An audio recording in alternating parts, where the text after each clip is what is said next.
पण व्हायला पाहिजे.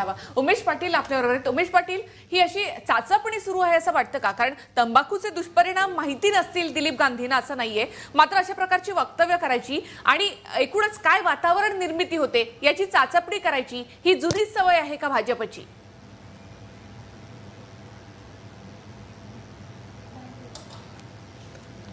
निखिला, प्रत्येक गोष्टीमध्ये भाजपवाल्यांची जुनी सवय आहे. म्हणजे विश्व हिंदू परिषदेच्या कुणाला तरी नथुराम गोडसेच्या बाबतीमध्ये बोलायला लावायचं की नथुराम गोडसेचं मंदिर उभा करणार आणि त्याच्यावरून तपासून बघायचं काय प्रतिक्रिया येते. म्हणजे ही यांची पद्धत आहे. कुणीतरी म्हणायचं की मुस्लिमांची संख्या आता खूप वेगाने वाढायला लागली, त्यामुळे आता हिंदूंनी सुद्धा प्रत्येकाने 10 मुलं जन्माला घातली पाहिजेत.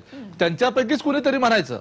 आता ते गिरिराज सिंग एक वेगळ्या पद्धतीनं त्यांनी सांगितलं की नायजेरियन जर असते, जर ह्या राजीव गांधींच्या पत्नी जर नायजेरियन असते तर त्या काँग्रेसवाल्यांनी स्वीकार केला असता का? म्हणजे हे फक्त काय करतात, ह्यांची एक पद्धत आहे. कुणाला तरी बोलायला लावायचं आणि त्याच्यावर चर्चा घडवून आणायची आणि नेमकं जनमत कशा दिशेने जातंय हे तपासून पाहायचं.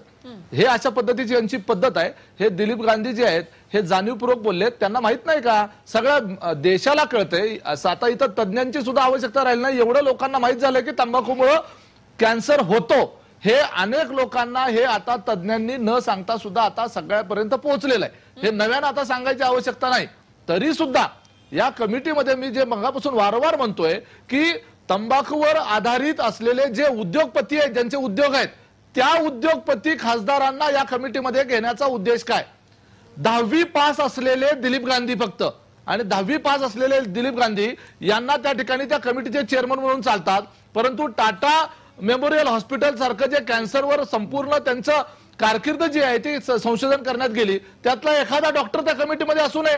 म्हणजे याच्यावरून हे सगळं जे आहे यांचा दुतोंडी कारभार आहे. मगाशी कांताताई म्हणाल्या की नरेंद्र मोदींनी तुम्हाला फोन केला का? कांताताई, आता जग फार पुढे गेलेलं आहे. आता इंटरनेटवरून आपल्या मोबाईलवरून सगळीकडे कुठं काय चाललंय त्याच्या बातम्या आपल्याकडे येत असतात. माझ्या हातामध्ये हा इंटरनेटची एक कॉपी आहे न्यूजची. त्याच्यामध्ये नरेंद्र मोदींनी सांगितलं की तंबाकू उत्पादों पर 60% चेतावनी छापने का पीएम मोदी ने दिया निर्देश, सांसदों को भी चेताया. अशा पद्धतीचं हेडिंग असलेली ती न्यूज आहे.